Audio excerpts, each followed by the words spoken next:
U110 Hindi. अध्याय 1091। Nobel underscore 2 गाड़ी में दचुआन ने ईर्ष्या से कहा, गुरुजी, किंगजो शहर हमारे एकांत पर्वतीय शहर से कहीं अधिक समृद्ध है। मास्टर गू ने धीरे से गुनगुनाया, लेकिन कुछ बातें ऐसी थीं जो उन्होंने जोर से नहीं कहीं। पहले सॉलिटरी माउंटेन सिटी भी समृद्ध थी, हालांकि किंगजो सिटी जितनी नहीं। लोग आते जाते रहते थे, हंसते बोलते रहते थे, ये काफी हलचल भरा था। अब किंगजो शहर पहले से भी अधिक समृद्ध हो गया है, लेकिन सोलिटरी माउंटेन सिटी हमेशा के लिए गिरावट में है। इस साधना जगत में सिर्फ एक किंगजो शहर नहीं है, यहाँ अनगिनत एकांत पर्वतीय शहर हैं। ये बातें अनुभवहीन होने के कारण दचुआन को समझ में नहीं आई, इसलिए मास्टर गू ने उनका उल्लेख नहीं किया। गाड़ी के कुछ दूर चलने के बाद दाचुआन को अचानक कुछ याद आया। उसने मास्टर गू की ओर देखा और फुसफुसाया, मास्टर, आप उस युवा मास्टर मो के प्रति इतने विनम्र क्यों हैं? मास्टर एक गोल्डन कोर, एक तृतीय श्रेणी आर्टिफैक्ट रिफाइनर है, लेकिन युवा मास्टर मो अभी फाउंडेशन स्थापना के प्रारंभिक चरण में ही हैं और कमजोर और दुर्बल दिखाई दे रहे हैं।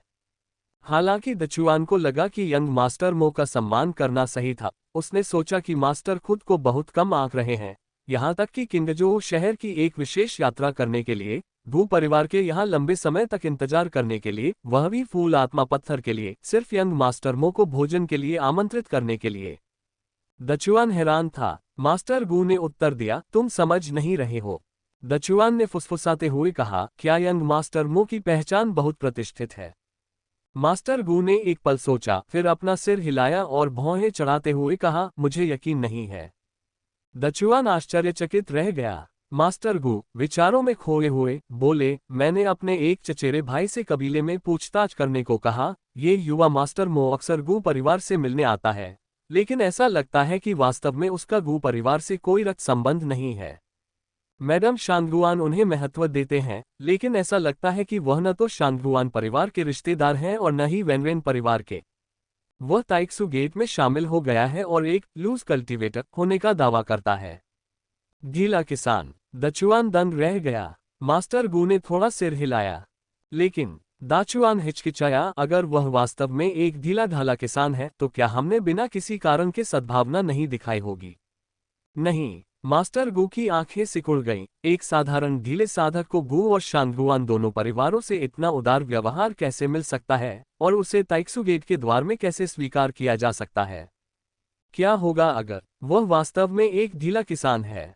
दचुआन ने कमजोरी से कहा, अगर वह वास्तव में एक ढीला साधक है। मास्टर गू की अभिव्यक्ति गंभीर हो गई, तो यह वास्तव में एक अच्छी बात होगी। दचुआन उलझन में दिख रहा था, उसकी अभिव्यक्ति उलझन भरी थी। मास्टर गू ने गहरी सांस ली और अर्थपूर्ण ढंग से कहा, इस दुनिया में कुछ ऐसी कठिनाइयां हैं जिन्हें कुलीन परिवारों के बेटे कभी नहीं समझ पाएंगे।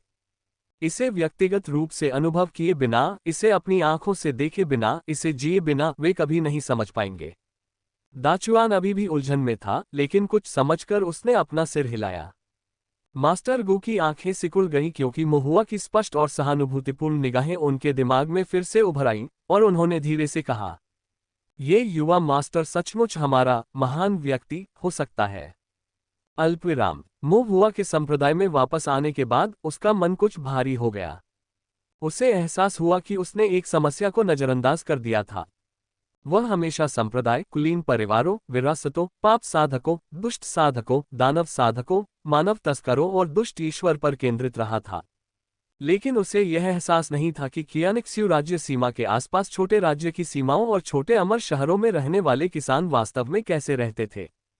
उसकी मां द्वारा एक बार कहे गए शब्द उसके कानों में गूंज रहे थे, सिर्फ फॉर्मेशन मास्टर्स की ही बात नहीं, सभी साधक एक जैसे हैं। जब लोग ऊंचे स्थानों पर चढ़ते हैं तो वे नीचे नहीं देखते। साधक दाव की खोज करते हैं, संसार के सत्य की खोज करते हैं। यदि वे संसार के सत्य को, संवेदनशील प्राणियों की असंख्य अवस्थाओं को भी नहीं देख सकते, तो वे सच्चे स्वर्गीय ताओ की खोज कैसे कर सकते हैं? हर समय आसमान की ओर देखते हुए कोई कैसे जान सकता है कि जिस पर वह कदम रख रहा है वह वास्तविक धरती है? महुआ ताइक्सु गेट में चला गया, विशाल आकाश की ओर देखा, फिर अपने पैरों के नीचे जमीन की ओर देखा, और यहां तक कि कुछ बार पैर पटकते हुए थोड़ा सा सिर हिलाया। अल्पविराम। 7 दिन बाद एक पखवाड़ा भी नहीं बीता। मो हुआ, जो संप्रदाय में साधना कर रहा था, को अप्रत्याशित रूप से एक भंडारण थैला प्राप्त हुआ। स्टोरेज बैग के अंदर एरे प्लेट्स, फॉर्मेशन फ्लैग्स और फॉर्मेशन बेस, 3 प्रकार के फॉर्मेशन मीडिया, प्रत्येक प्रकार के 20 मास्टर गु द्वारा परिष्कृत विशेष रूप से गु परिवार को भेजे गए थे और फिर वेनवेन वान द्वारा ताइक्सु गेट पर लाए गए थे। मो हुआ कुछ आश्चर्यचकित हुआ। उन्होंने यह उम्मीद नहीं की थी कि मास्टर गु इतनी जल्दी फॉर्मेशन मीडिया को परिष्कृत कर देंगे और विशेष रूप से उन्हें भेज देंगे। जाहिर है कि इस मामले को बहुत गंभीरता से लेंगे। मो हुआ ने अपने दिल में कृतज्ञता महसूस की और सोचा कि अगर भविष्य में मौका मिला तो वह निश्चित रूप से मास्टर गु और अन्य लोगों की मदद करेगा। इसके बाद अभ्यास के अलावा मो हुआ ने इन्फॉर्मेशन मीडिया का अध्ययन करना शुरू कर दिया।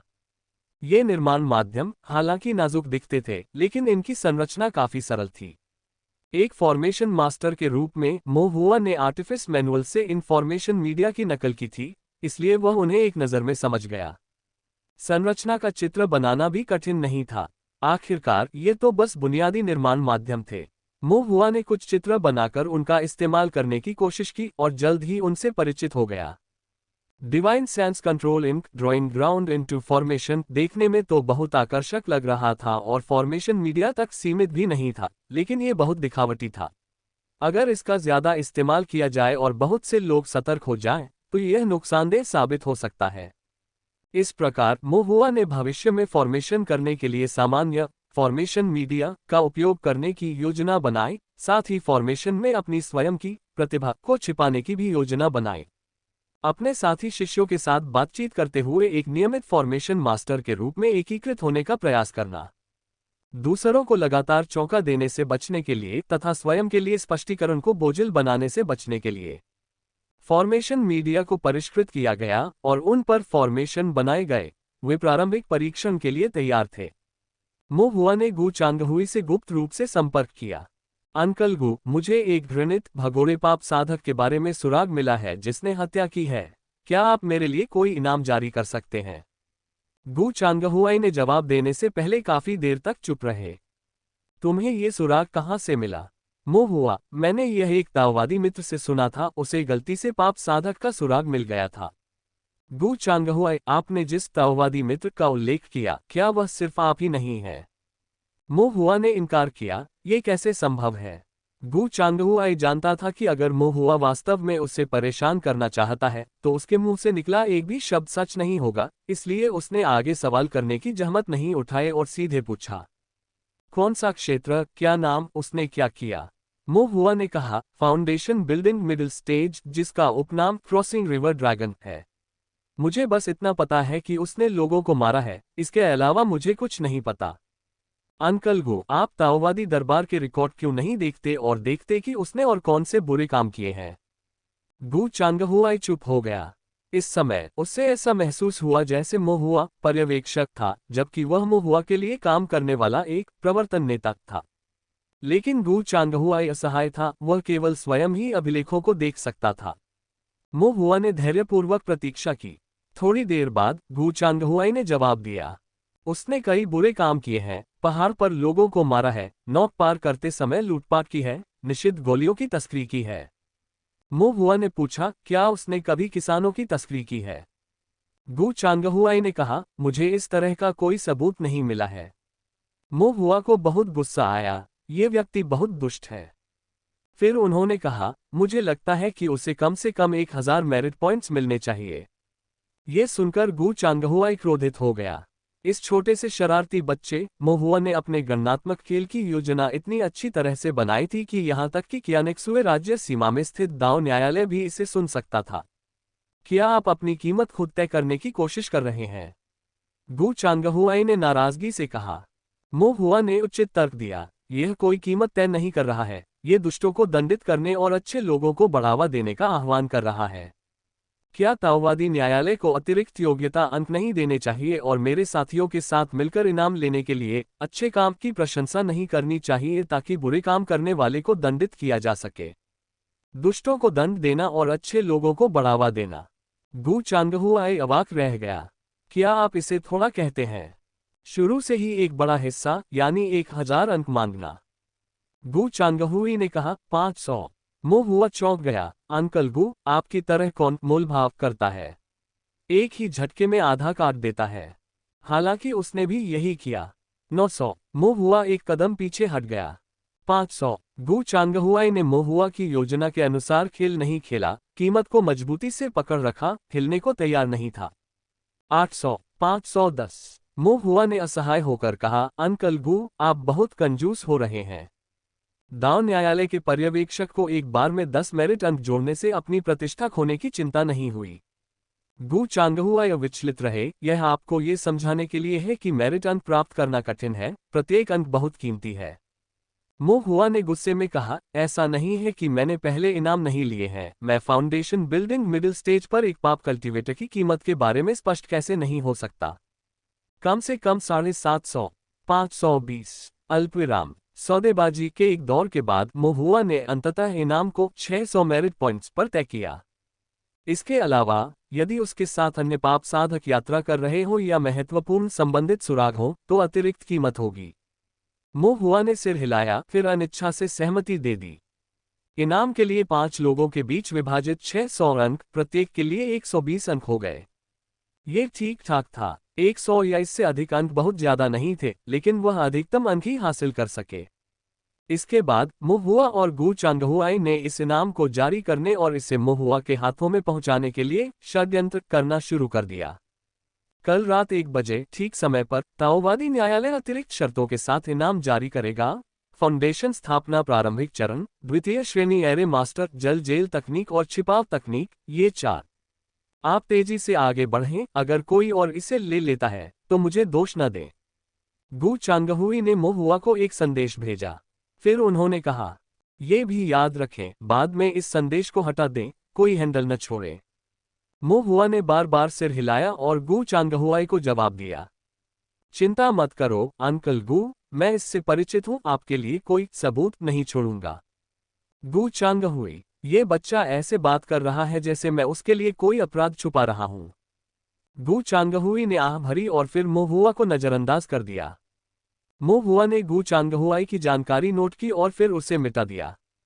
न केवल चुंबकीय स्याही और अनिर्धारित चुंबकीय पैटर्न को हटाया गया, बल्कि द्वितीयक थंडर पैटर्न को भी समाप्त कर दिया गया। मोहुआ इस तरह की चीजों में काफी पेशेवर था। अगले दिन दोपहर 1 बजे मोहुआ ने अपने फॉर्मेशन का अभ्यास भी नहीं किया, बल्कि ताइक्सू टोकन को जल्दी पकड़ लिया, ध्यान केंद्रित किया और बाउंटी स्क्रॉल के अंदर कार्यों को देखा। बाउंटी स्क्रॉल में अनगिनत मूल चुंबक चित्रात्मक बाउंटी प्रविष्टियां थीं। ठीक 1:15 बजे अचानक एक नई प्रविष्टि अस्तित्व में आई। अत्यंत तीक्ष्ण दिव्य अनुभूति के साथ मोहुआ ने एक ही क्षण में जल कारागार तकनीक, छिपाव तकनीक, सरनी मास्टर और अन्य शब्दों को खोज लिया। उन्होंने अपनी दिव्य इंद्रियों को उस पर ऐसे प्रवाहित किया जैसे कोई ड्रैगनफ्लाई सतह पर तैर रही हो, और उन्हें क्रॉसिंग रिवर ड्रैगन शब्द भी मिल गए। इतना ही। पुष्टि करने के बाद मोहुआ, देखने में तेज और कार्य करने में तेज, ने तुरंत आवेदन करने के लिए क्लिक किया, जबकि गु चांगहुई ने मोहुआ नाम देखकर तुरंत इसे मंजूरी भी दे दी। इनाम की प्रविष्टि अभी प्रकट ही हुई थी कि वह एक बार फिर गायब हो गई। उसी समय फाउंडेशन बिल्डिंग के मध्य और बाद के चरणों में कई ताइक्सू गेट के अनुयायी ताइक्सू टोकन में मौजूद इनामों को भेड़ियों की तरह मांस के पीछे दौड़ाते हुए इस नए इनाम की एक झलक पाने के लिए तत्पर थे। देखने का मौका मिलने से पहले ही वह गायब हो गया, जिससे वे सभी हतप्रभ रह गए। क्या हो रहा है? क्या ये कोई नया इनाम नहीं है? मैं तो इसे देख भी नहीं पाया, ये क्यों गायब हो गया? अरे कौन था वो? वो इतने तेज कैसे हो सकते थे? इतना ही नहीं, इतनी तेज दिव्य इंद्रिय के साथ। मैंने पलक झपकाई और वो छीन लिया गया। मिस्टवाटर नदी इनाम तुरंत छीन लिया गया, जिससे शिष्य उदास हो गए। लेकिन मोहुआ, जिसने अंकल गु के साथ मिलकर सफलतापूर्वक इनाम हड़प लिया था, बहुत खुश था। उसकी आंखें खुशी से मुस्कुरा रही थीं। इसके बाद उन्होंने कार्य के विवरण को ध्यानपूर्वक देखा। वांछित क्रॉसिंग रिवर ड्रैगन।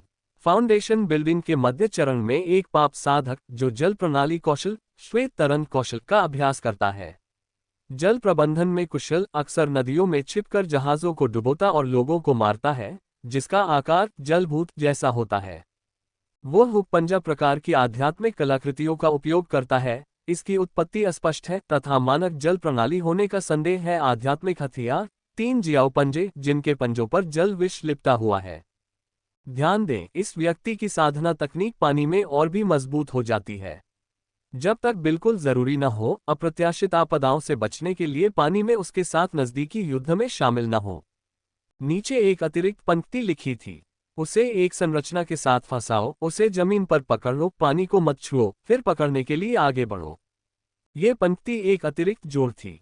मो हुआ ने अनुमान लगाया कि यह विशेष रूप से अंकल गू द्वारा उसे दिया गया संकेत था। आखिरकार वह बिग ब्लैक माउंटेन के पड़ोसी लिजो टोंगशियान शहर से आया था और पहाड़ के संसाधनों का उपयोग कर रहा था।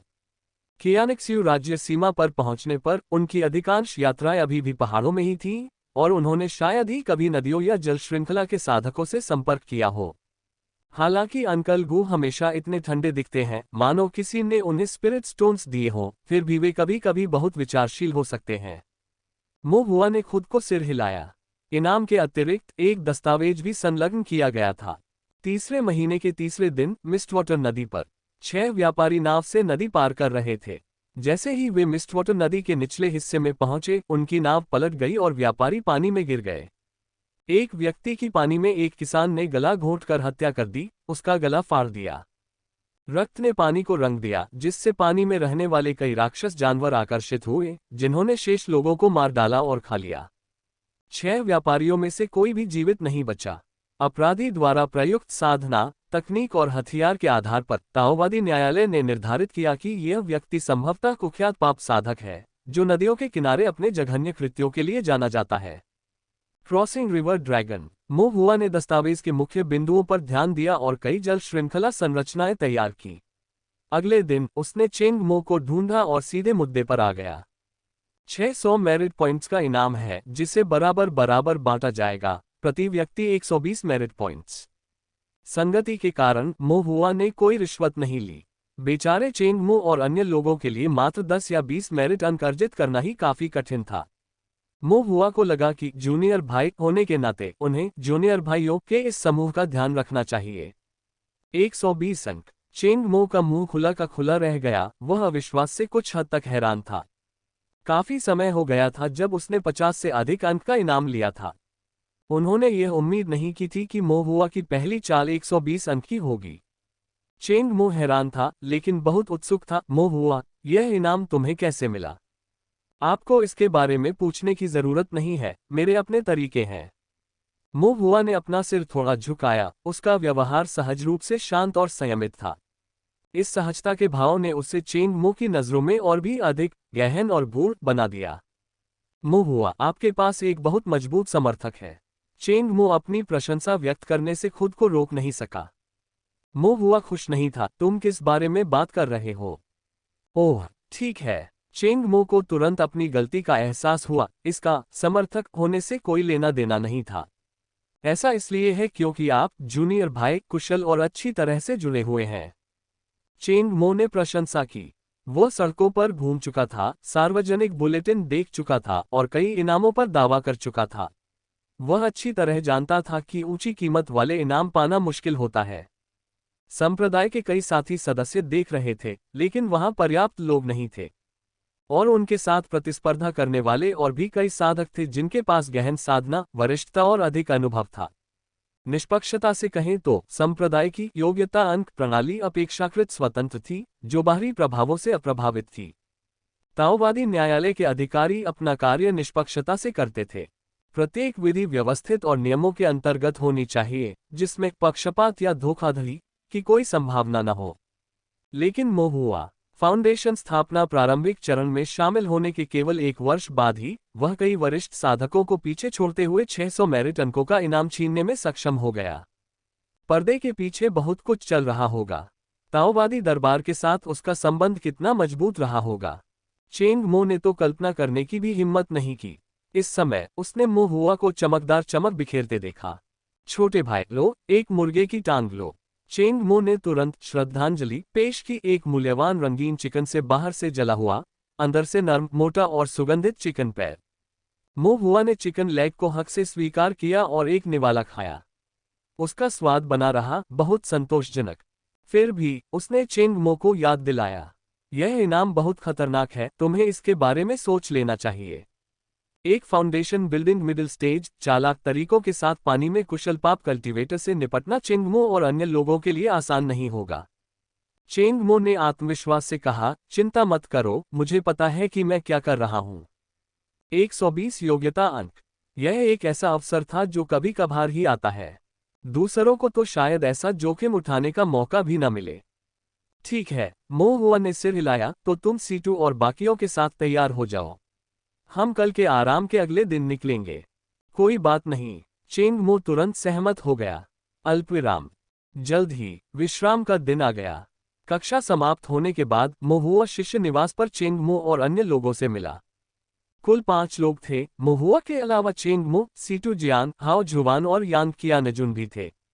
मोहुआ की तरह चेंगमो, सीटू जियान और हाओ झुवान सभी ताई निवास के शिष्य थे, एक ही शिष्य निवास में रहते थे और एक साथ कक्षाओं में भाग लेते थे। तीनों ने मोहुआ की फॉर्मेशन क्लास में भाग लिया था, इसलिए वे सभी मोहुआ को जूनियर भाई कहते थे। यान कियानजुन अपवाद था, वो ताइजिया रेजिडेंस से था और उसने मोहुआ की कक्षाएं नहीं ली थीं, इसलिए उन्होंने उसे जूनियर ब्रदर नहीं कहा। हालांकि वह और चेंगमो अच्छे दोस्त थे और मानव तस्करों के साथ अपने अंतिम संघर्ष के बाद कंधे से कंधा मिलाकर लड़ते हुए, साथ साथ जीते और मरते हुए, उनका रिश्ता और भी गहरा हो गया था। यान कियानजुन स्वयं ताओवादी सैनिक न्यायालय के यान परिवार से एक सीधे सादे व्यक्ति थे, जिनकी साधना तकनीक प्रभावशाली थी। मोहुआ के यान परिवार से भी कुछ संबंध थे, इसलिए उन्होंने उसे भी इस मिशन में शामिल कर लिया।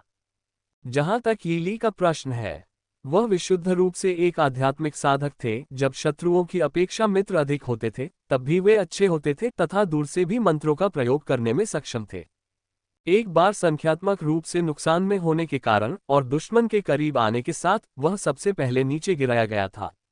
इसलिए यीली ने मोहुआ की सलाह मानकर आत्मरक्षा के लिए मंत्र सीखने और जान बचाने के लिए भागने की योजना बनाई।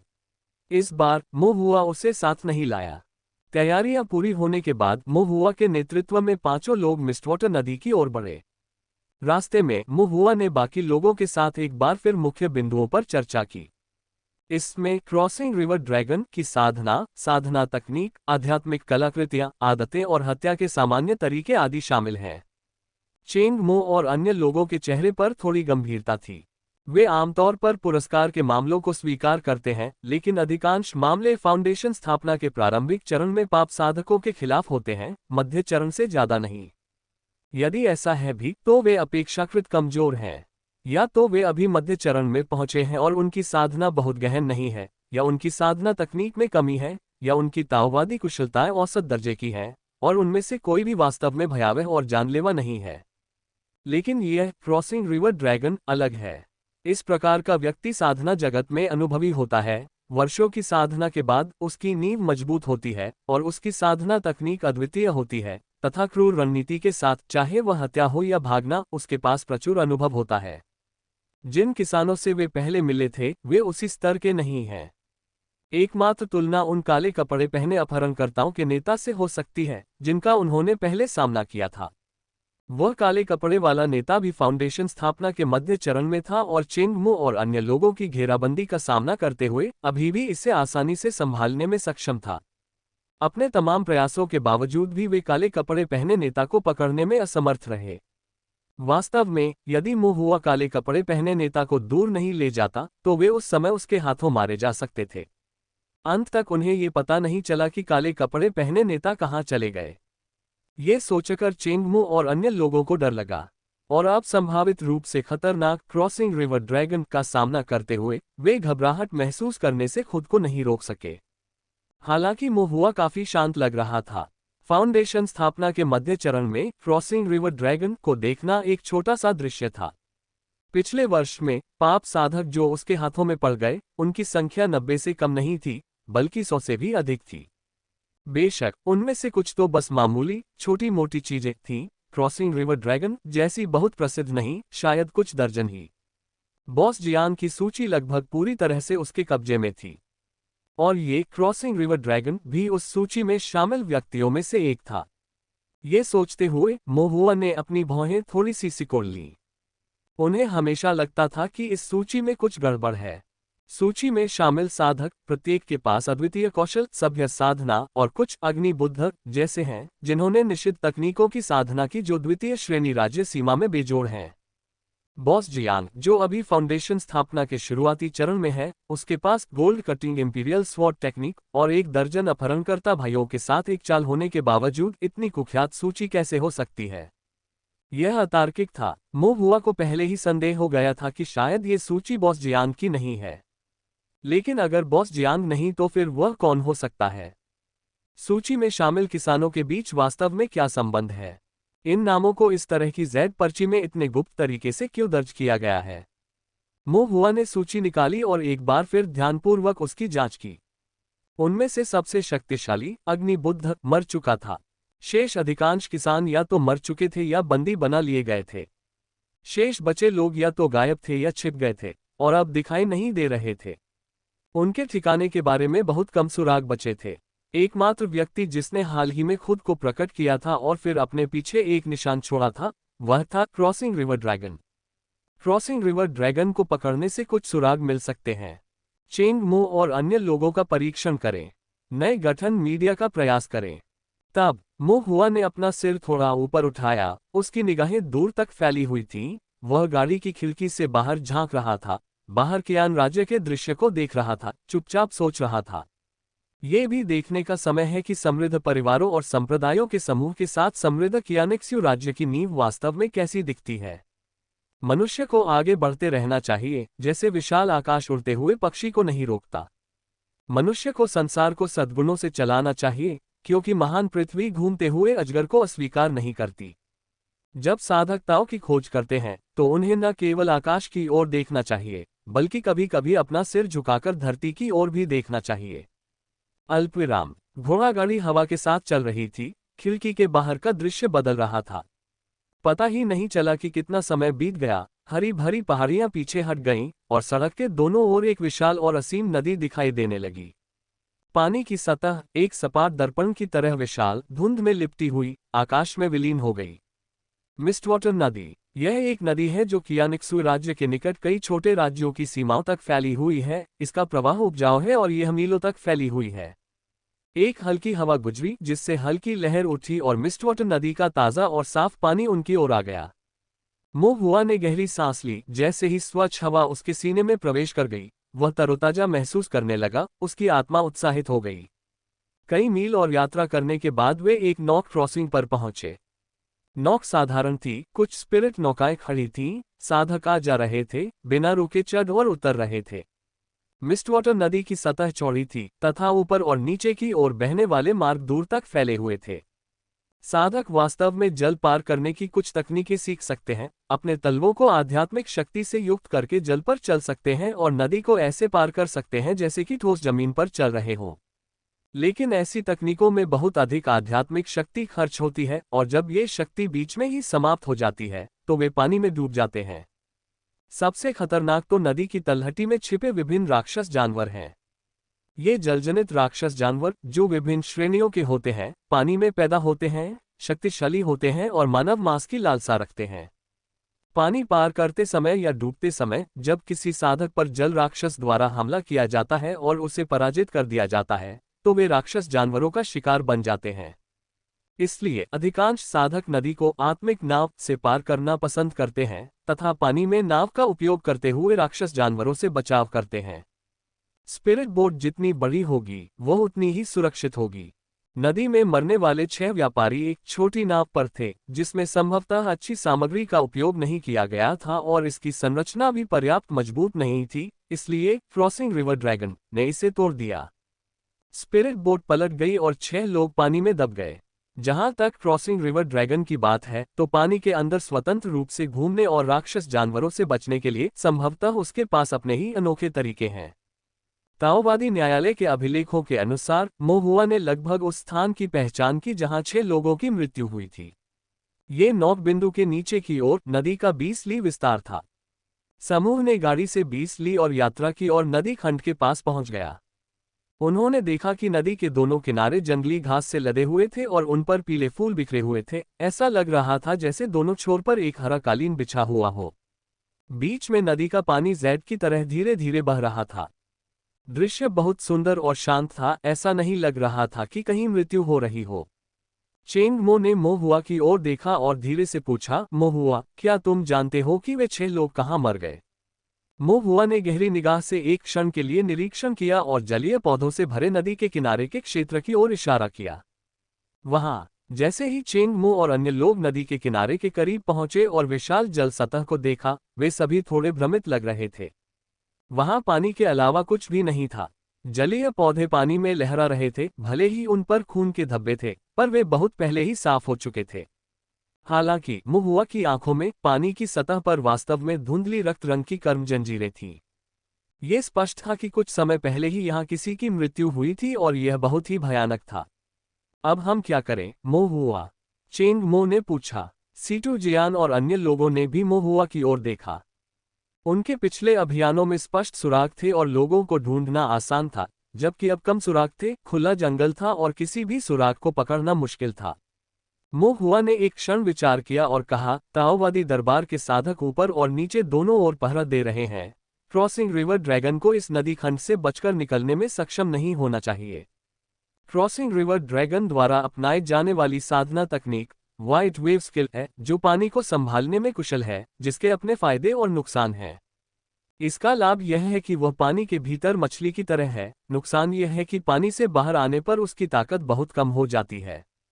इसलिए वह संभवतः पानी से दूर जाने की हिम्मत नहीं करेगा और नदी के इसी हिस्से में कहीं छिपा होगा।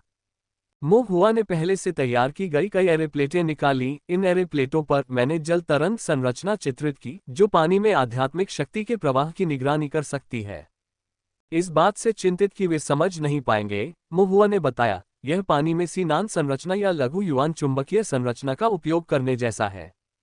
इस एरे प्लेट के 2 संस्करण हैं, एक संरचना स्थापित करने के लिए और दूसरा निगरानी के लिए। संरचना स्थापित करने के लिए बनाई गई एरे प्लेट्स को पानी में फेंकें और हर निश्चित दूरी पर एक प्लेट रखें। फिर हम खरगोश का इंतजार करते हैं, इस उम्मीद में कि क्रॉसिंग रिवर ड्रैगन को पकड़ लेंगे। चेंग मो और अन्य लोगों ने, हालांकि पूरी तरह से समझ नहीं पाए, सहमति में सिर हिलाया। इस प्रकार वे कार्रवाई करने के लिए अलग हो गए और प्रत्येक जल तरंग संरचना प्लेटों को पानी में दूर तक फेंकने के लिए उपयुक्त स्थान की तलाश में था। लेकिन नदी का ये भाग बहुत चौड़ा था और जल तरंग संरचना केवल तट के पास के एक छोटे से हिस्से को ही कवर कर सकी। मो हुआ केवल अपनी किस्मत आजमा रहा था। नदी के पानी में कुशल किसान को पकड़ना स्वाभाविक रूप से चुनौतीपूर्ण था और यह पहले से ही उपलब्ध सर्वोत्तम विधि थी। फिर सभी लोग अलग अलग हो गए और किनारे पर अपनी स्थिति बना ली तथा निगरानी करने वाली एरे प्लेट्स को थाम लिया तथा जल तरंग संरचना में किसी भी गतिविधि पर नजर रखने लगे। मो हुआ ने उन्हें ये भी याद दिलाया, यदि कोई गतिविधि हो तो कार्रवाई करने में जल्दबाजी न करें, पहले बैकअप के लिए कॉल करने के लिए ताइक्सू टोकन का उपयोग करें और सभी के जुटने के बाद हम दीर्घकालिक योजना पर चर्चा कर सकते हैं। समझा? चेंग मो और अन्य लोगों ने सिर हिलाया। फिर शुरू हुई खरगोश की प्रतीक्षा की लंबी प्रक्रिया। इस प्रक्रिया ने सचमुच धैर्य की परीक्षा ली। मो हुआ नदी के किनारे एक बड़े पेड़ की शाखा पर बैठा था, उसके मुंह में घास की जड़ थी, पैर क्रॉस किए हुए थे, वह दूर के दृश्यों को देखते हुए मॉनिटरिंग एरे प्लेट को देख रहा था। पूरे 2 घंटे बिना किसी गतिविधि के बीत गए। ताइक्सू टोकन के माध्यम से भी कोई संदेश नहीं भेजा गया। जब मो हुआ पूरी तरह से ऊब गया था, उसने ऊपर से एक छोटी नाव को आते देखा जिसमें कई किसान मछली पकड़ने का जाल खींच रहे थे, जिसमें काफी मछलियां थीं। मो हुआ ने आश्चर्य से पलकें झपकाईं। क्या ये क्रॉसिंग रिवर ड्रैगन हो सकता है? उन्होंने करीब से देखने के लिए अपनी दिव्य इंद्री का प्रयोग किया, लेकिन उन्हें एहसास हुआ कि ऐसा नहीं था। नाव पर सवार साधक साधारण थे, 2 आधार स्थापना चरण में और 3 चीज शोधन चरण में और साधारण वेशभूषा में थे। हालांकि उनमें जलीय ची की प्रबल उपस्थिति थी, फिर भी उनमें किसी भी प्रकार की जानलेवा आभा का अभाव था। वे संभवतः आसपास के सामान्य मछली पालक थे। तथाकथित मछली पालक उन पालकों को संदर्भित करते थे जो आध्यात्मिक मछलियों का प्रजनन और पकड़कर जीवनयापन करते थे। एक क्षण सोचने के बाद मो हुआ पेड़ से नीचे उतरा और किसानों के समूह के पास पहुंचा। जैसे ही वह करीब आया, मो हुआ ने देखा कि किसानों के चेहरों पर कठिनाई के निशान थे, उनके पैर कीचड़ से सने हुए थे और उनके शरीर से मछली जैसी तेज गंध आ रही थी। उन्होंने जो आध्यात्मिक मछलियां पकड़ी थीं, उन्हें उन्होंने दूसरी टोकरी में डाल दिया। इन आध्यात्मिक मछलियों में प्रथम श्रेणी और द्वितीय श्रेणी दोनों शामिल थीं। क्योंकि उनका पालन पोषण सस्ती आध्यात्मिक वस्तुओं से किया गया था, उनमें आध्यात्मिक ऊर्जा तो थी, लेकिन राक्षस क्यों नहीं थी। वे लोगों को नुकसान नहीं पहुंचाते थे, तथा उनमें राक्षस जानवरों की क्रूरता का अभाव था। जैसे ही मछली पालकों ने किसी को आते देखा, उनके चेहरे पर सतर्कता छा गई, लेकिन मुंह हुआ को देखकर उन्हें एहसास हुआ कि वह तो बस एक प्यारा सा छोटा पालक था, तो उन्होंने राहत की सांस ली।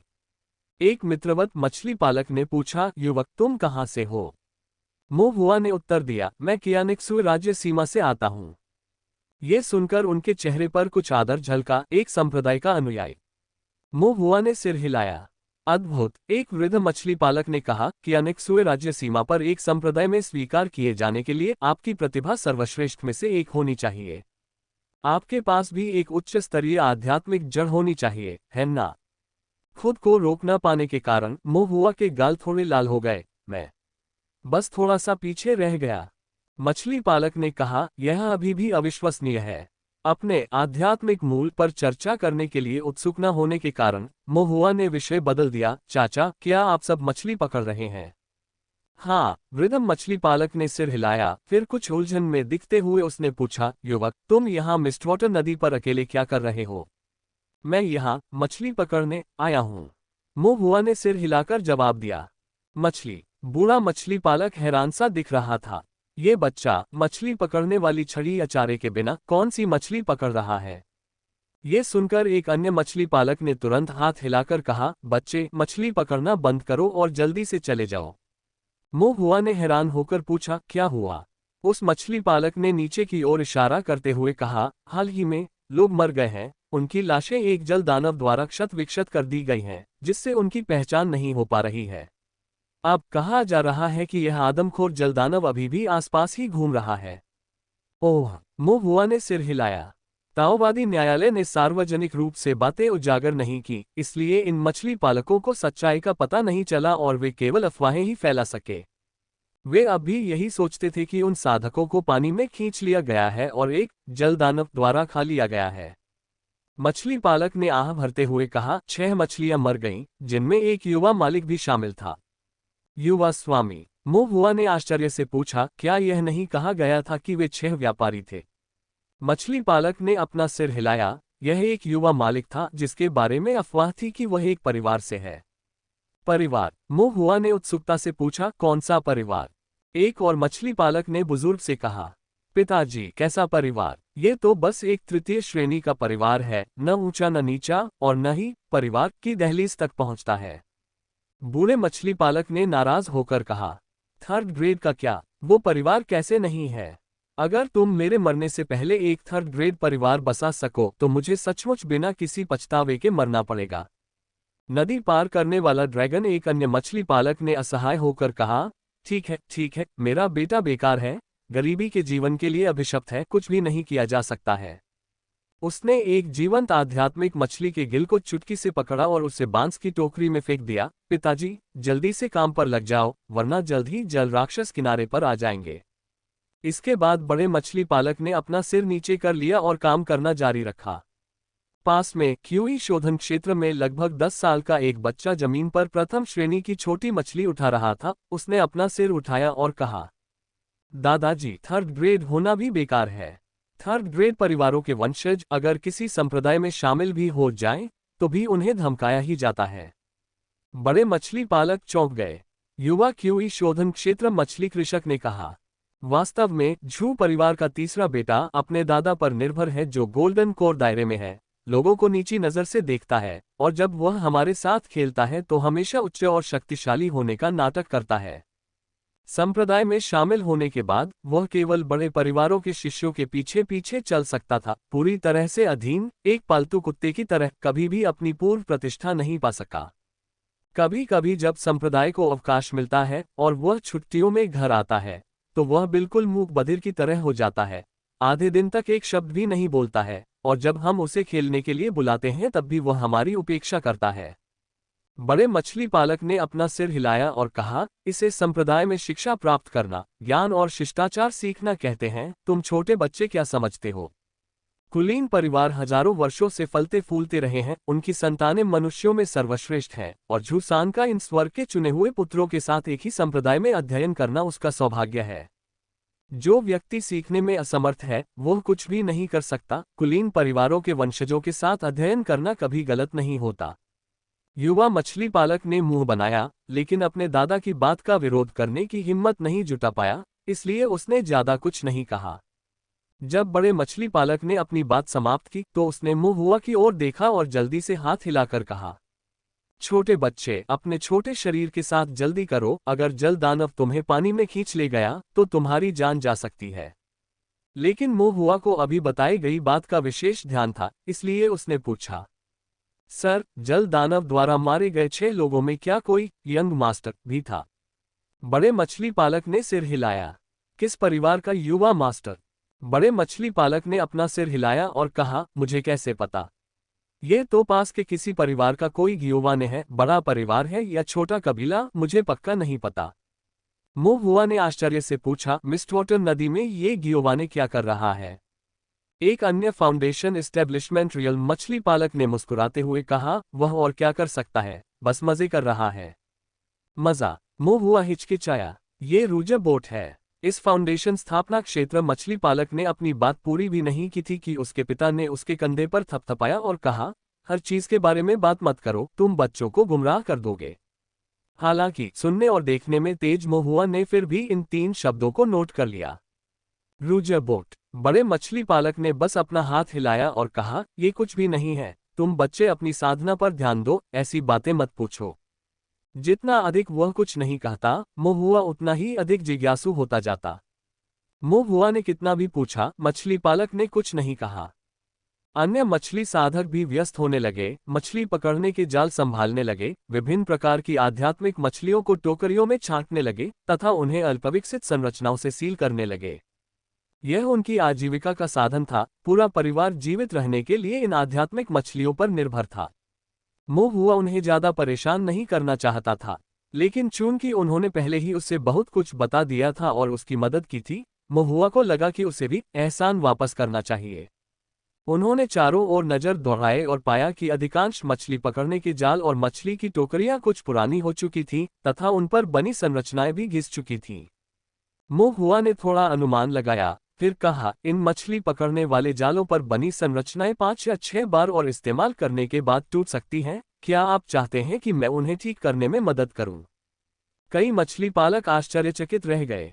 बड़े मछली पालक ने पूछा, युवा भाई, क्या आप भी एक फॉर्मेशन मास्टर हैं? हाँ, मुंह हुआ ने सिर हिलाया।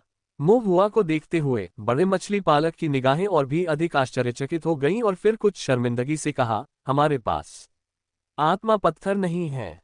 कोई बात नहीं। मुंह हुआ मुस्कुराया और बोला, यह मेरी तरफ से एक छोटा सा प्रयास है। मुंह हुआ ने अपना हाथ बढ़ाया, एक उंगली से इशारा करने ही वाला था, तभी उसे याद आया कि एक सामान्य फॉर्मेशन मास्टर की तरह उसे कम प्रोफाइल रखना चाहिए। मैं एक साधारण फॉर्मेशन मास्टर हूं, एक साधारण फॉर्मेशन मास्टर। मुंह हुआ ने चुपचाप अपने आप से 2 बार दोहराया, फिर ईमानदारी से एक ब्रश निकाला, उसे स्याही में डुबोया और मछली पकड़ने के जाल और मछली की टोकरियों पर कच्चे संरचनाओं की मरम्मत की। उनके ब्रश स्ट्रोक सावधानीपूर्वक और धारा प्रवाह हैं जो बिल्कुल पेशेवर लगते हैं। क्यूई शोधन क्षेत्र के युवा मछली पालक ने प्रशंसा से देखा। फाउंडेशन एस्टेब्लिशमेंट रियल्म के 2 मछली पालक भी बहुत आभारी थे और उन्होंने मुंह हुआ को बहुत धन्यवाद दिया। युवा भाई, बहुत बहुत शुक्रिया। अगर आपको कोई आपत्ति न हो तो बाद में हमारे साथ हमारे घर आइए, मैं आपके लिए कुछ ताज़ी आध्यात्मिक मछलियां पकाऊंगी। बड़े मछली पालक ने दूरी की ओर इशारा करते हुए कहा, ये ज्यादा दूर नहीं है, बस उस छोटे से मछली पकड़ने वाले गांव में है। ताज़ा आध्यात्मिक मछली। मुंह हुआ की आंखें चमक उठी। वह उनका स्वाद लेना चाहता था, लेकिन उसके पास अभी भी जरूरी काम थे, इसलिए ढिलाई बरतना ठीक नहीं था। उसी समय ताइक्सु टोकन कंपन करने लगा। मुंह हुआ ने इसे बाहर निकाला और हाओ जुवान का संदेश देखा। उसका उत्साह बढ़ा और उसने तुरंत विदाई देते हुए कहा, सर, जिस मछली को मैं पकड़ रहा था उसने चारा खा लिया है, मुझे यहाँ से जाना होगा। ऐसा कहने के साथ ही मुंह हुआ का आकार पानी की तरह चला, एक धुंधली नीली रोशनी से घिरा हुआ, और अपने पैरों के नीचे हवा के साथ तेजी से दूर चला गया। मछली पालकों ने मन ही मन आश्चर्यचकित होकर देखा। ऐसी उत्कृष्ट गति तकनीक, सचमुच एक महान संप्रदाय का शिष्य। अल्पविराम। 30 मिनट बाद मुंह हुआ की मुलाकात हाओ जुवान से हुई और चेंग मो भी वहां था। हाओ जुआन ने मोहुआ से कहा। अभी पानी में कुछ हलचल हुई थी। उन्होंने एरेप्लेट मोहुआ को दिखाए, जिसने उस पर नजर डाली और तुरंत ही उसे इसका अर्थ समझ आ गया। दरअसल एक साधक जल तरंग संरचना के पास से तैरकर गुजरा था। आध्यात्मिक शक्ति की गड़बड़ी ने संरचना को सक्रिय कर दिया, जिससे एरेप्लेट पर निशान रह गए। नदी जलजनित राक्षस जानवरों से खतरनाक थी। एक साधक जो आराम से पानी में तैर सकता था, वह निश्चित रूप से कोई साधारण व्यक्ति नहीं था। उसे जल प्रणाली कौशल में पारंगत होना चाहिए और पानी में निपुण होना चाहिए। संभवतः वह नदी पार करने वाला ड्रैगन हो सकता है। लेकिन अब एरेप्लेट पर निशान पहले से ही मिट रहे थे। जाहिर है, पानी के नीचे छिपे उस क्रॉसिंग रिवर ड्रैगन के बारे में अब कोई जानकारी नहीं थी कि वह कहाँ चला गया है।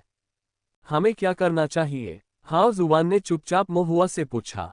वह अपनी सीमाओं से भली भांति परिचित था, ये जानते हुए कि उसकी साधना और ताओवादी कौशल दोनों ही स्वर्गीय गौरव के बीच औसत थे, और साधना के तरीके में उसके पास अनुभव की भी कमी थी, और यह भी नहीं कहा जा सकता कि वह सबसे कुशाग्र भी नहीं था। इस प्रकार संप्रदाय के लिए कार्य करते समय व्यक्ति को स्वयं को एक मजबूत समर्थक के साथ जोड़ना चाहिए। हाओ जुआन ने मोहुआ को स्पष्ट, गंभीर आंखों से देखा। मोहुआ ने पानी की सतह की ओर देखा, एक राक्षस शिकारी के रूप में अपने अनुभव की तुलना की, और चिंतनशील होकर कहा, पहाड़ विश्वासघाती होते हैं और कई राक्षस जानवरों का घर होते हैं। पहाड़ों की ओर जाने वाले राक्षस शिकारियों के पास हमेशा निश्चित रास्ते होते हैं। इसी तरह पानी कई जल राक्षसों के साथ खतरनाक है, और पानी में तैर रहे क्रॉसिंग रिवर ड्रैगन के पास संभवतः अपने स्वयं के निश्चित जलमार्ग हैं। यहां से गुजरता क्रॉसिंग रिवर ड्रैगन ये दर्शाता है कि यह इसके जलमार्गों में से एक है। पानी खतरनाक है, हम नीचे नहीं जा सकते, इसलिए हम यहाँ केवल खरगोश के लिए स्तंभ के पास इंतजार कर सकते हैं। चेंग मो ने असमंजस व्यक्त किया, अगर हम इसका इंतजार भी करें तो क्या होगा? मोहुआ को बू चांगहुआई की सलाह याद आई, इसे एक संरचना के साथ फंसाओ, पानी को छुए बिना किनारे पर पकड़ो, फिर इसे जब्त करने के लिए आगे बढ़ो। इसे किनारे पर कैद करें। एक पल के लिए इस पर विचार करने के बाद मोहुआ की आंखें चमक उठीं और उसने कहा, मेरा थोड़ा इंतजार करो। सभी के जवाब का इंतजार किए बिना वह फिर से भाग गया। चेंग मो और अन्य लोग चकित होकर देखते रहे। आधे घंटे के बाद मोहुआ वापस लौटा। उसके हाथ में एक स्टोरेज बैग था, जिसके अंदर 2 मछली पकड़ने वाले जाल थे जो गीले थे, समुद्री शैवाल से उलझे हुए थे और मछली की गंध छोड़ रहे थे। ये 2 मछली पकड़ने वाले जाल एक पुराने मछली पालक से खरीदे गए थे, जिनसे वह हाल ही में मिले थे। बूढ़े मछली पालक को नहीं पता था कि मोहुआ उनके साथ क्या करने की योजना बना रहा था। उसने बस इतना कहा, ये सिर्फ पुराने जाल हैं, जवान दोस्त, तुम इन्हें ले लो और इनका उपयोग करो, बस बाद में इन्हें वापस करना याद रखना। लेकिन मोहुआ ने फिर भी स्पिरिट स्टोन्स दिए, क्योंकि एक बार जब वह इन जालों पर काम कर लेगा तो कौन जाने कि वे क्या बन जाएंगे, उसे उन्हें वापस करना उचित नहीं लगेगा। इसके अलावा पुराने जाल नए जालों से बेहतर होते हैं। पुराने जाल जो साल भर पानी में शैवाल और मछली की बदबू के साथ भीगे रहते हैं, उन्हें जब थोड़ी सी छेड़छाड़ के साथ पानी में फेंका जाता है तो वे आसानी से नजर नहीं आते। मछली पकड़ने के जाल आध्यात्मिक कलाकृतियों के रूप में भी काम कर सकते हैं। मोहुआ ने चेंग मो और अन्य लोगों की मदद से जाल को पूरी तरह से खोल दिया। उन्हें खोलने के बाद जाल के भीतर की संरचना उजागर हो गई। पहले की साधारण मरम्मत के विपरीत मोहुआ अब जाल के अंदर फॉर्मेशन को फॉर्मेशन मीडिया के रूप में उपयोग करके पुनः कॉन्फ़िगर कर रहा था। सबसे पहले मोहुआ ने प्रथम श्रेणी का गुप्तचर स्वरूप तैयार किया। प्रथम श्रेणी की गुप्त संरचना का प्रभाव विशेष रूप से अच्छा नहीं है, लेकिन पानी के नीचे जहां दृष्टि धुंधली होती है वहां ये पर्याप्त होगा।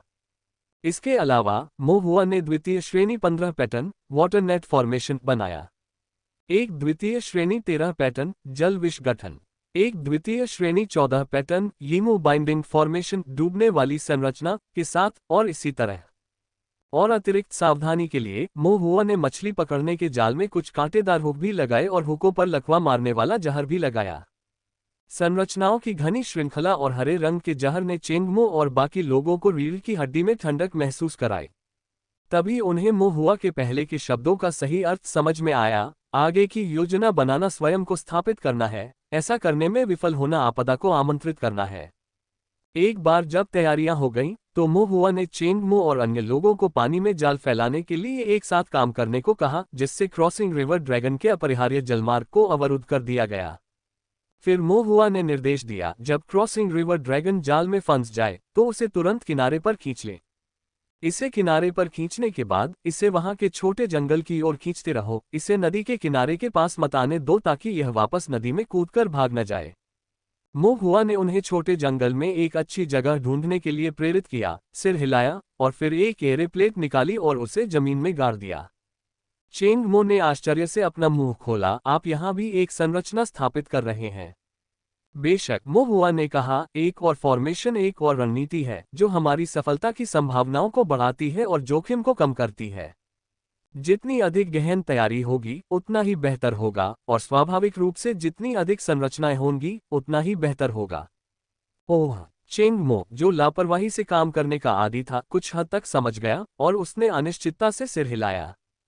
सीटू जियान और यांग कियानजुन ने एक दूसरे को देखा, उनकी आंखें सम्मान से भरी हुई थीं। उनका छोटा भाई बहुत सतर्क था। यद्यपि यांग कियानजुन ने मोहुआ की फॉर्मेशन कक्षाओं में भाग नहीं लिया था, लेकिन चेंगमो और अन्य लोगों के साथ घूमने के कारण वह धीरे धीरे मोहुआ को अपने अंदर जूनियर भाई के रूप में पहचानने लगा। दूसरी ओर हाओ जुबान ये सब देखकर भौहें चढ़ा रहा था। जूनियर भाई, आपके तरीके थोड़े गलत लग रहे हैं। मोहुआ हैरान रह गया, उन्हें क्या हो गया है? हाओ जुबान ने सोचा और धीरे से कहा, पिछली बार जब मैंने आपको एक फॉर्मेशन स्थापित करते देखा था तो यह ऐसा नहीं था, और मैंने आपको किसी भी एरे प्लेट्स या फॉर्मेशन फ्लैग का उपयोग करते नहीं देखा, बस पलक झपकते ही एक फॉर्मेशन वहां मौजूद था। काले कपड़े पहने हुए लोग, एक आया और एक को बम से उड़ा दिया गया, एक पूरा समूह आया और एक जोड़े को बम से उड़ा दिया गया। अब ऐसा कैसे हो गया कि आपको धीरे धीरे एक एरे प्लेट को दफनाना होगा? चेंगमो और अन्य लोग चुपचाप मोहुआ की ओर मुड़े। मोहुआ ने कठोर भाव से हाओ जुवान से कहा, तुमने इसे गलत याद किया। हाओ जुवान रुका। मोहुआ ने पूरी गंभीरता और निश्चय के साथ कहा, मैंने हमेशा इस तरह से संरचनाएं स्थापित की हैं। वह रात बहुत अंधेरी थी, आप स्पष्ट रूप से नहीं देख पाए, और क्योंकि आपका पीछा किया जा रहा था और आपका बहुत खून बह गया था, आप बहुत तनाव में थे, इसलिए आपने गलत देखा। मोहुआ ने हाओ जुवान के कंधे पर थपथपाते हुए कहा, खुद सोचो, है ना? हाओ जुवान मोहुआ की बातों से उलझन में था। ध्यानपूर्वक विचार करने पर पता चला कि रात सचमुच अंधेरी थी, पहाड़ पर छाया थी, उसकी आंखों में खून टपक रहा था और वह वास्तव में कुछ भी स्पष्ट रूप से नहीं देख पा रहा था।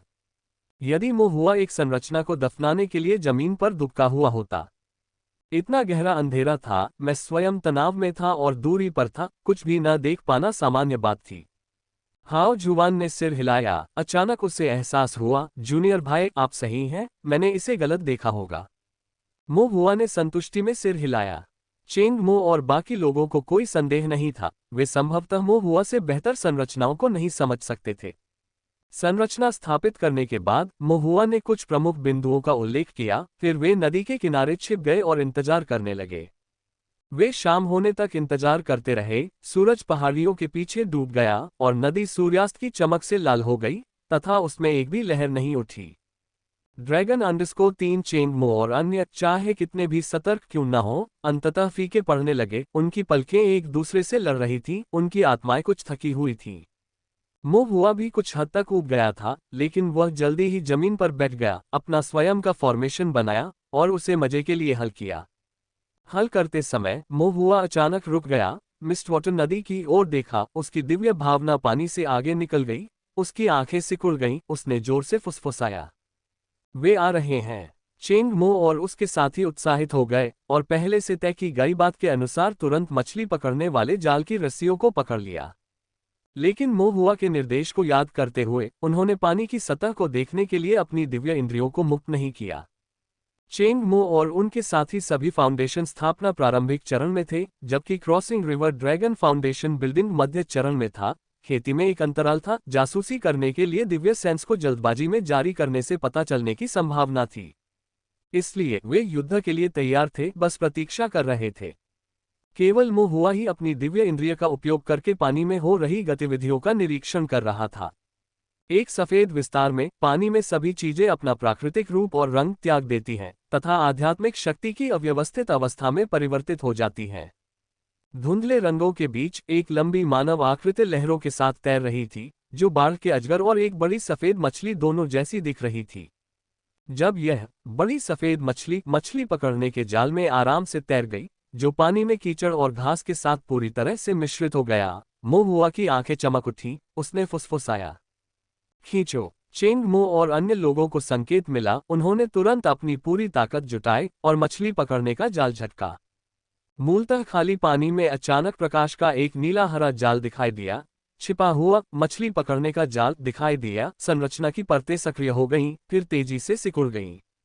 मूल रूप से आराम से घूमने वाली बड़ी सफेद मछली चौंक गई, समय पर प्रतिक्रिया नहीं कर सकी और जाल में फंस गई और किनारे की ओर खींची गई।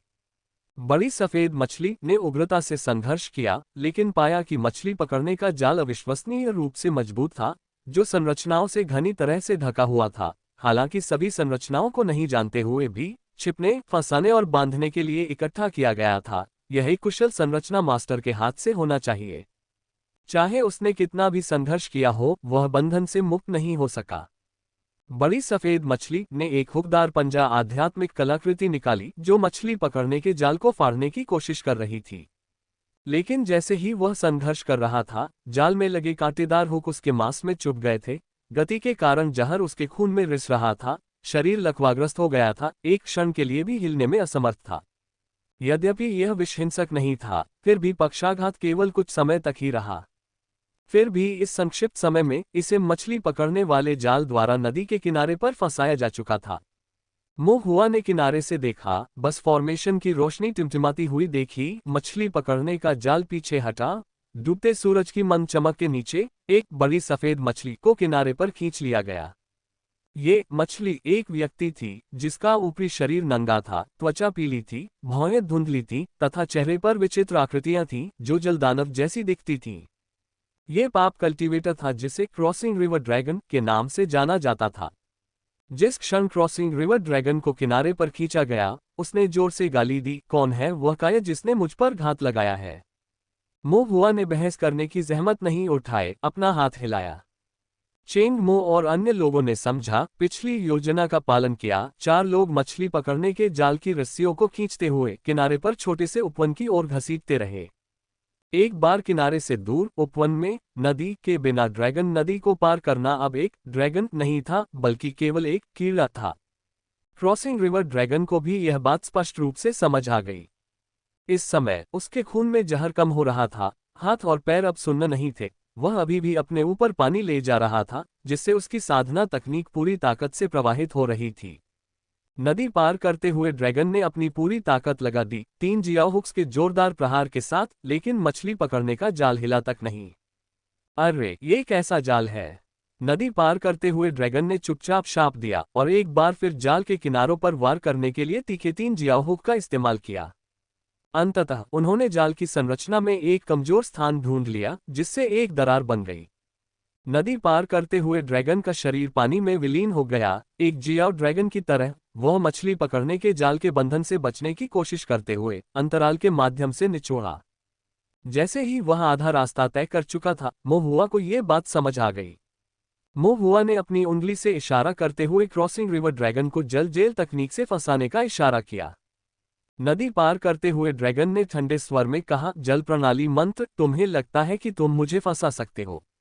उसने अपना शरीर सिकोड़ लिया और बहते पानी की तरह जल कारागार से मुक्त हो गया। लेकिन इस क्षण में देरी करने से चेंग मो और अन्य लोगों ने भी महसूस किया कि कुछ गड़बड़ है। उन्होंने बलपूर्वक पलटी मारी। मछली पकड़ने के जाल को रस्सी की तरह इस्तेमाल करते हुए उन्होंने इसे क्रॉसिंग रिवर ड्रैगन की गर्दन के चारों ओर घुमा दिया। नदी पार करते समय ड्रैगन का गला मछली पकड़ने वाले जाल में फंस गया, जिसके कारण वह अस्थायी रूप से हिलने में असमर्थ हो गया। तभी हाओ जुवान हवा की तरह आया, क्रॉसिंग रिवर ड्रैगन के पीछे आया, मोहुआ द्वारा दी गई 1000 जून स्टिक को उठाया और उसे क्रॉसिंग रिवर ड्रैगन के सिर पर दे मारा। नदी पार करते समय ड्रैगन का सिर चकरा गया। चेंग मो और अन्य लोगों ने मौका पाकर जाल को रस्सी की तरह इस्तेमाल किया और क्रॉसिंग रिवर ड्रैगन की गर्दन के चारों ओर लपेटकर उसे उपवन की गहराई में खींच लिया। मोहुआ अंधेरे में छिप गया, उसकी आंखें हल्की चमकीली थीं। उसने अपनी दिव्य इंद्रिय से संरचना को सक्रिय कर दिया। द्वितीय श्रेणी मिट्टी का दफन भवन खोला गया। जमीन के ऊपर धूसर प्रकाश फैल गया, धरती धंस गई, मानो कोई शव संस्कार का ताबूत क्रॉसिंग रिवर ड्रैगन को मिट्टी में समा रहा हो। पृथ्वी जल पर विजय पाती है। नदी पार करने वाले ड्रैगन के शरीर पर जल क्यूई को धीरे धीरे मिट्टी के दफन निर्माण द्वारा भस्म कर दिया गया। उसके शरीर में जल प्रणाली आध्यात्मिक शक्ति ने भी नुकसान को तेज कर दिया।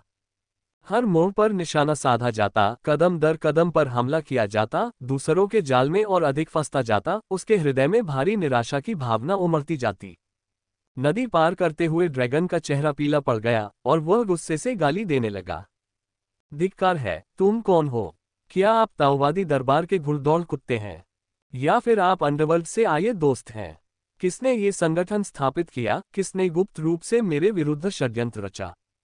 नदी पार करते समय ड्रैगन ने संघर्ष करते हुए शाप दिया, लेकिन अंततः अपनी फाउंडेशन बिल्डिंग मिडिल स्टेज साधना पर भरोसा करते हुए वह मिट्टी के दफन संरचना से मुक्त हो गया। मो हुआ चुप रही और केवल हाथ हिलाती रही। चेंग मो ने अपनी कुल्हाड़ियां उठाई, सीटू जियान ने अपनी ली अग्नि तलवार बुलाई और यान कियानजुन ने अपना भाला पकड़ लिया। हाओ जुवान ने फिर एक छड़ी उठाई। वह मूल रूप से छड़ी का उपयोग नहीं करता था, अन्य कुलीन परिवारों के बेटों की तरह वह भी तलवार का उपयोग करता था, लेकिन वास्तविक युद्ध में उसने पाया कि उसकी साधारण तलवारबाजी बेकार थी और एक छड़ी अधिक प्रभावी थी। उन चारों ने क्रॉसिंग रिवर ड्रैगन पर अपनी घेराबंदी शुरू कर दी। नदी पार करते हुए ड्रैगन क्रोध से भर गया और चेंगमो और अन्य लोगों के साथ युद्ध में शामिल हो गया, लेकिन एक पल के बाद उसने अपने दिल में एक झटका महसूस किया। क्या ये बच्चों का झुंड है? वे नौसिखियों के एक समूह की तरह लग रहे थे जो अभी अभी एक संप्रदाय में शामिल हुए थे, जिनके पास केवल आधार स्थापना प्रारंभिक चरण की साधना थी। असंभव। नदी पार करते समय ड्रैगन की पुतलियां सिकुड़ गईं। अनुभवहीन बच्चों का एक समूह इतना कड़ा हत्या का खेल कैसे आयोजित कर सकता है? सावधानीपूर्वक की गई संरचनाओं का उल्लेख नहीं किया गया है। क्या इन बच्चों के पीछे कोई अत्यंत कुशल फॉर्मेशन मास्टर होगा जो गहन योजना और अनुभवी रणनीति के साथ काम कर रहा होगा?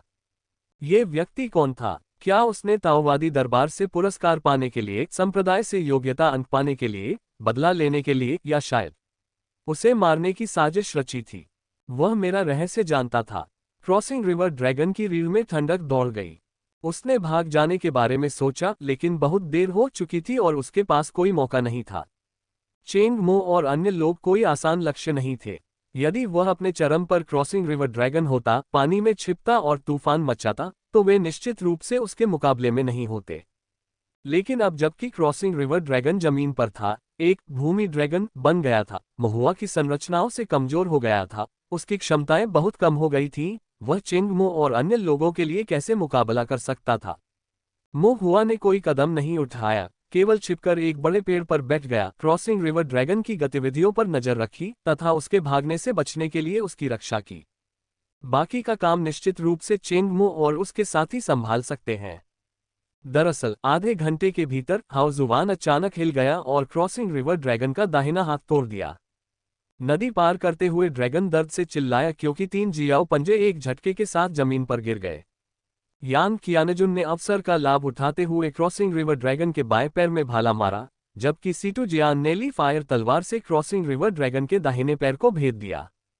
नदी पार करते हुए ड्रैगन 2 बार कराह उठा, उसके शरीर से ठंडा पसीना बहने लगा। चेंग मो ने पीछे से एक लात मारी, जिससे क्रॉसिंग रिवर ड्रैगन घुटनों के बल बैठ गया और फिर उसने अपनी 2 बड़ी कुल्हाड़ियां क्रॉसिंग रिवर ड्रैगन की गर्दन पर टिका दी।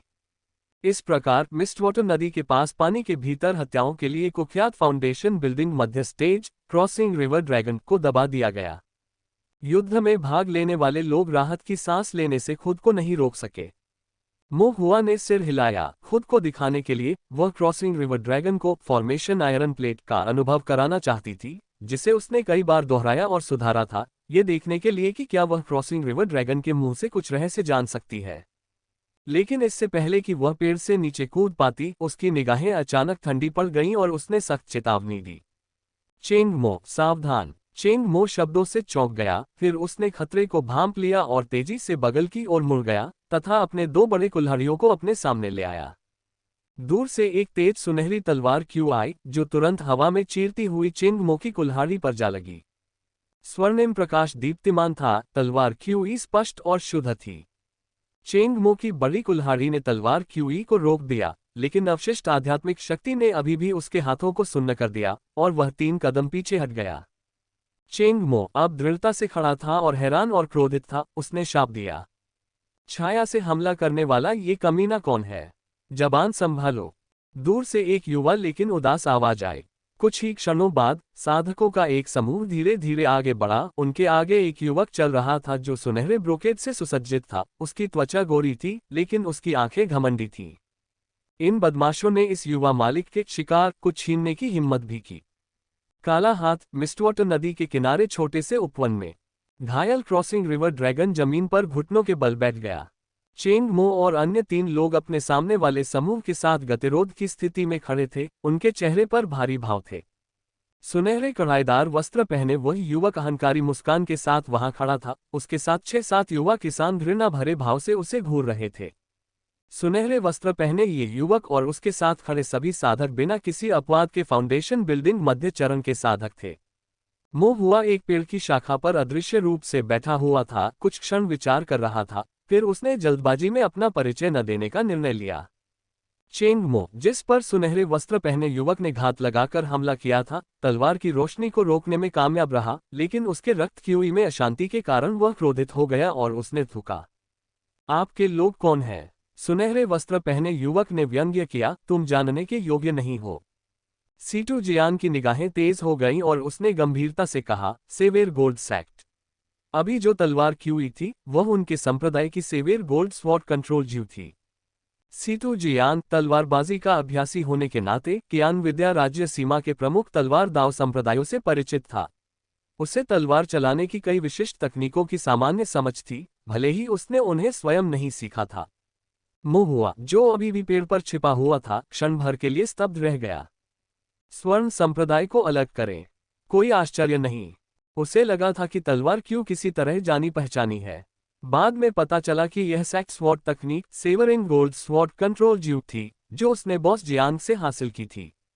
उन्होंने स्वयं भी इसका अभ्यास किया था। हालांकि चूंकि वह तलवार साधक नहीं था, इसलिए स्वर्ण कवचधारी साधक द्वारा पहले इस्तेमाल की जाने वाली तीखी और भयंकर तलवार क्यूई के सामने उसके तात्कालिक प्रयासों का परिणाम एक कमजोर, नकली संस्करण के रूप में सामने आया, जो कुछ भी नहीं था।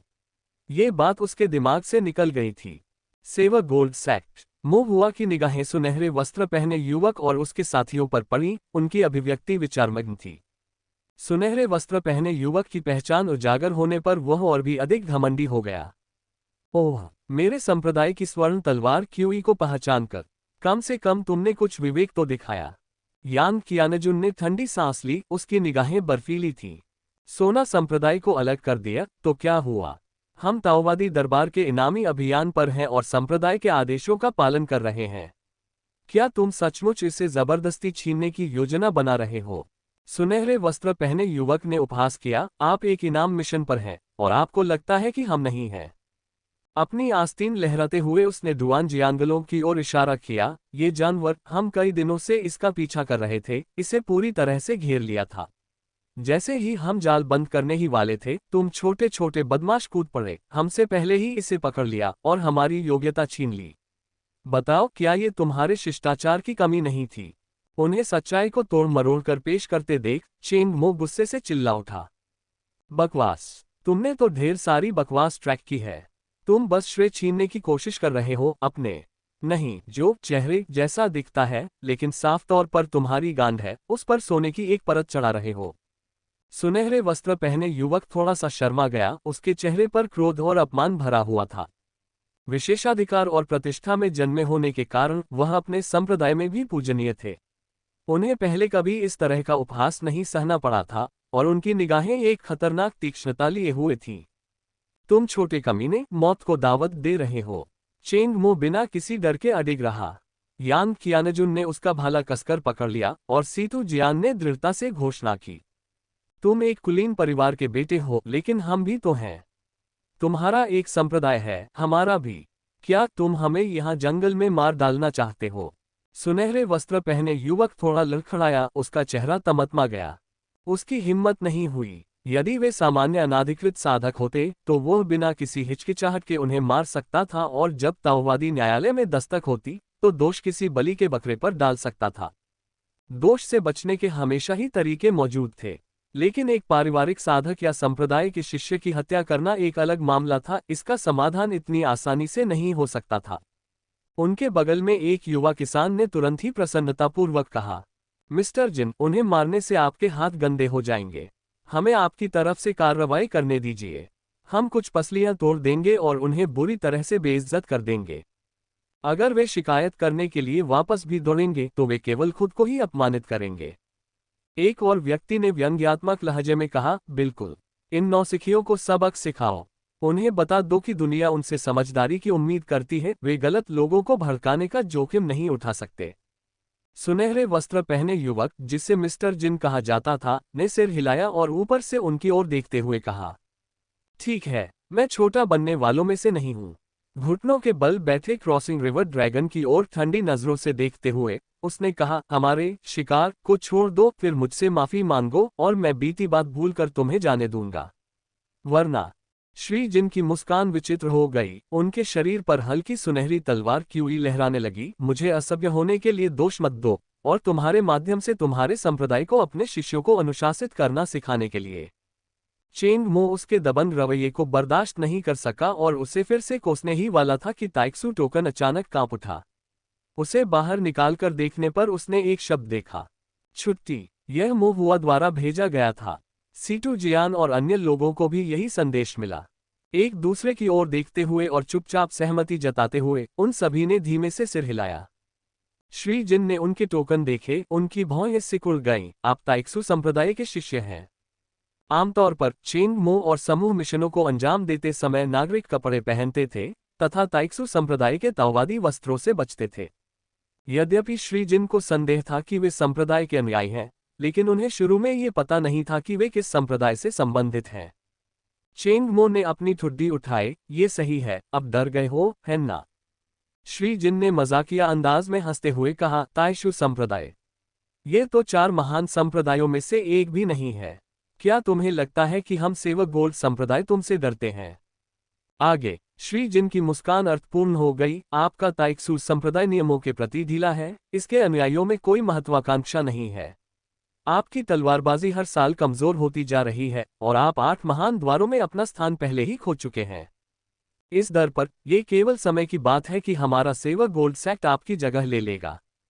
चेंग मो गुस्से से चिल्लाया, तुम सुनहरे जोकर हो, भ्रमित हो। आगे बढ़ो, अपनी मां की भव्य कल्पना का सपना देखो। श्री जिन की आंखों की गहराई में धीरे धीरे ठंडी शत्रुता झलकने लगी। सीटू जियान ने जल्दी से चेंग मो को रोकते हुए फुसफुसाया, बात को और बढ़ाने की कोई जरूरत नहीं है, हमें अब यहां से चले जाना चाहिए। चेंग मो ने अनिच्छा से अपना मुंह बंद कर लिया। विरोधी पक्ष बहुत बड़ा और शक्तिशाली था। स्पष्टतः वे स्वर्ण भंजन संप्रदाय के अनुयायी थे जो उनसे एक पायदान ऊपर थे। ऐसी प्रतिकूल स्थिति में प्रत्यक्ष टकराव वास्तव में मूर्खतापूर्ण था। चेंग मो ने एक बार फिर जमीन पर पड़े क्रॉसिंग रिवर ड्रैगन को लात मारी। फिर वे चारों एक साथ इकट्ठा हो गए, अपने हाथों में आध्यात्मिक कलाकृतियों को कसकर पकड़े हुए सावधानी से श्री जिन और उनके समूह को देख रहे थे, क्योंकि वे धीरे धीरे जंगल के बाहरी इलाके की ओर पीछे हट गए। जब वे जाने वाले थे तो श्री जिन के पास सोना तोड़ने वाले संप्रदाय के एक शिष्य ने पूछा, सर, क्या हमें? मिस्टर जिन के चेहरे पर ठंडक थी। ताइशू गेट वालों, हम उनसे यूं ही नहीं उलझ सकते। अगर बात हाथ से निकल गई तो सोना तोड़ने वाला संप्रदाय भी हमारी रक्षा नहीं कर पाएगा, उन छोटे संप्रदायों की तरह। आदमी ने झुककर कहा, समझ गया। इसके बाद श्री जिन और उनका समूह घृणा से अपनी जगह पर खड़े होकर चेंग मो और उसके 3 साथियों को जाते हुए देखते रहे। चेंग मो और अन्य लोग जंगल से बाहर चले गए। उनके चेहरे पर कुछ आक्रोश था। सोना तोड़ने वाले संप्रदाय के कमीने, इतना बेशर्म। उन्होंने अपनी अधिक संख्या और ताकत का फायदा उठाकर हमें खुलेआम लूटा। 600 मेरिट अंक। चेंग मो को नुकसान का दर्द महसूस हुआ। सीटू जियान और अन्य लोगों ने भी आह भरी। इतने महान प्रयासों के बाद अंततः उनके हाथ में जो मेरिट पॉइंट आए थे वे उड़ गए। लेकिन यान कियानजुन को थोड़ा संदेह हुआ, क्या यह मिशन हमने नहीं लिया था? सोना तोड़ने वाले संप्रदाय वालों को कैसे पता चला? क्या उन्होंने मिशन नहीं लिया था? और क्या उनका इरादा सिर्फ उस व्यक्ति को पकड़ना और उसे इनाम के लिए ताओवादी न्यायालय में ले जाना था? या यह महज संयोग था कि वे वहां से गुजरे और ये देखकर कि हम आसान लक्ष्य हैं, उन्होंने आवेग में आकर हमें लूटने का निर्णय ले लिया? चेंग मो और अन्य सभी ने हैरान होकर अपना सिर हिलाया। अचानक सीटू जियान ठिठक गया, मो हुआ कहाँ है? उसने चारों ओर देखा। शुरू में उसने सोचा कि मो हुआ शायद आसपास अदृश्य होगा, इसलिए उसने धीरे से पुकारा, जूनियर भाई। लेकिन आसपास का वातावरण खाली था, कोई भी नजर नहीं आ रहा था। हाओ जुवान ने ताइक्सू टोकन निकाला, उस पर नजर डाली और फिर सिर उठाकर कहा, छोटे भाई ने हमें फेरी पॉइंट तक जाकर उसका इंतजार करने को कहा है। वह हमें बाद में ढूंढ लेगा। चेंग मो ने हैरानी से पूछा, वह क्या कर रहा है? हाओ जुवान ने अपना सिर हिलाया। वह अपने छोटे भाई के विचारों को पूरी तरह कैसे समझ सकता था। क्या हमें फेरी पॉइंट पर जाना चाहिए? चेंग मो ने पूछा। सीटू जियान ने इसके बारे में सोचा, यह अनुमान लगाने में असमर्थ कि मो हुआ क्या योजना बना रहा था, और उसने अपना सिर हिलाया। चलो यहीं इंतजार करते हैं। हम छोटे जंगल से ज्यादा दूर नहीं हैं। अगर मो हुआ खतरे में है तो हम अभी भी मदद के लिए आ सकते हैं। हालांकि सोना तोड़ने वाला संप्रदाय बहुत बड़ा और शक्तिशाली है, फिर भी अगर कोई संघर्ष छिड़ जाए और वे हमें पकड़ भी लें तो वे हमें मारने की बिल्कुल हिम्मत नहीं करेंगे। बुरी से बुरी स्थिति में हमें बस कुछ कष्ट सहने पड़ेंगे। लेकिन अगर मो हुआ अकेली हो और उनके द्वारा पकड़ी जाए तो यह एक अलग कहानी होगी। यद्यपि मो हुआ भी ताइक्सू गेट का एक शिष्य है, लेकिन उसकी आधिकारिक पृष्ठभूमि सिर्फ एक ढीले साधक की है, जिस पर भरोसा करने के लिए कोई शक्तिशाली परिवार नहीं है। सोना तोड़ने वाले संप्रदाय के लोगों को शायद कोई शर्म नहीं होगी। चेंग मो और अन्य लोगों ने गंभीरता से सिर हिलाया। अल्पविराम। इस बीच छोटे जंगल में महुआ अभी भी बड़े पेड़ पर लेटा हुआ था, चुपके से नीचे झांक रहा था। जैसे जैसे शाम होने लगी, डूबता हुआ सूरज डूबता गया और धुंध हल्का छाने लगा, जिससे जंगल में रोशनी और भी मंद हो गई। चेंग मो और अन्य लोग चले गए थे, केवल श्री जिन और उसी संप्रदाय के उनके साथियों का एक समूह ही बचा था। श्री जिन ने क्रॉसिंग रिवर ड्रैगन को लात मारी, फिर उस पर पैर रखा। उनकी निगाह उदासीन थी। उन्होंने कहा, दुष्ट, अपने संचित पापों के साथ क्या तुमने आज का पूर्वानुमान लगाया? नदी पार करते हुए ड्रैगन ने अपने मुंह से खून थूका और कहा, संप्रदाय का निकम्मा, एक पाखंडी जानवर जो अपने दादा को धमकाने की हिम्मत कर रहा है। मिस्टर जिन ने अपने पैर से जोर से दबाव डाला और क्रॉसिंग रिवर ड्रैगन कराह उठा और अपने शेष शापों को निगल गया। सोना तोड़ने वाले संप्रदाय के अन्य शिष्य भी क्रोधित दिखे। सर, इस जानवर के साथ शब्दों को बर्बाद करने की कोई जरूरत नहीं है, बस उसका गला कुचल दो, उसकी मेरिडियन को अपन कर दो और इनाम पाने के लिए उसे ताओवादी दरबार में फेंक दो। हमारे सोना तोड़ने वाले संप्रदाय का अपमान करने की हिम्मत, क्या वह मृत्यु लिखना नहीं जानता? मिस्टर जिन ने क्रॉसिंग रिवर ड्रैगन को फिर से लात मारी। बदमाश, बोल, तुम्हारे बाकी साथी कहाँ हैं? नदी पार करते हुए ड्रैगन ने एक बार फिर खून थूका, लेकिन चुप रहा। श्री जिन ने भौहें चढ़ाई और अपने आसपास के शिष्यों को निर्देश दिया, तुम सब लोग इधर उधर जाओ और खोज करो, देखो कि इस बदमाश का कोई साथी आसपास तो नहीं है। जी श्रीमान। बाकी लोग आदेश मानते हुए 2 या 3 के समूह में बंट गए और धीरे धीरे चारों ओर फैल गए। जंगल तुरंत शांत हो गया, केवल दबंग मिस्टर जिन और पस्त क्रॉसिंग रिवर ड्रैगन ही बचे। जंगल में धुंधली रात छा गई। श्री जिन की अशुभ दृष्टि खाली जंगल पर पड़ी। उनकी दिव्य इंद्रियां कुछ बार आगे पीछे हुई, फिर उन्होंने क्रॉसिंग रिवर ड्रैगन पर दबाव डालते हुए अपना पैर वापस खींच लिया और लापरवाही से एक हल्के लाल रंग की गोली उसकी ओर फेंक दी। इसे लें। नदी पार करते हुए ड्रैगन ने गोली पकड़ी और उसे निगल लिया। उसका रंग तुरंत सुधर गया। पेड़ में छिपा महुआ चौंक गया और मन ही मन धीरे से बोला, ये दोनों वास्तव में एक दूसरे को जानते हैं। श्री जिन क्रॉसिंग रिवर ड्रैगन की दयनीय स्थिति को देखकर अपनी भौहें चढ़ाने से खुद को नहीं रोक सके और बोले, ये कितनी बर्बादी है। नदी पार करते हुए ड्रैगन कुछ कहने वाला था, तब श्री जिन ने कहा, रुको। उन्होंने सहजता से 2 फॉर्मेशन झंडे निकाले, अपनी आस्तीनें तीर चलाने की तरह लहराईं और झंडों को जमीन में गाड़ दिया। झंडों पर आध्यात्मिक शक्ति प्रवाहित हुई और एक सूक्ष्म पीला सफेद अवरोध खड़ा हो गया, जिसने श्री जिन और क्रॉसिंग रिवर ड्रैगन को अपने भीतर घेर लिया। एक ध्वनि अलगाव संरचना। महुआ ने पलकें झपकाईं और मन ही मन बुदबुदाया, काफी सतर्क, लेकिन उसके सामने ऐसी छोटी मोटी बातें करना किसी विशेषज्ञ के सामने अपनी छोटी मोटी कला दिखाने जैसा था। उनकी दिव्य इंद्रिय ने संक्षेप में स्कैन किया, संरचना के आध्यात्मिक शक्ति प्रवाह में अंतराल को खोजने के लिए थोड़ी गणना लागू की, जिससे संरचना की खामियां सामने आईं। मजबूत और सूक्ष्म दिव्य भावना ने तुरंत ध्वनि अलगाव संरचना की बाधा को भेद दिया। फिर भी क्रॉसिंग रिवर ड्रैगन और अन्य अनजान बने रहे। वे निजी मामलों पर चर्चा कर रहे थे। कितना बेकार है। ऐसा नहीं है कि मैं अयोग्य हूं, बात बस इतनी है कि वे कुछ बच्चे बहुत चालाक हैं।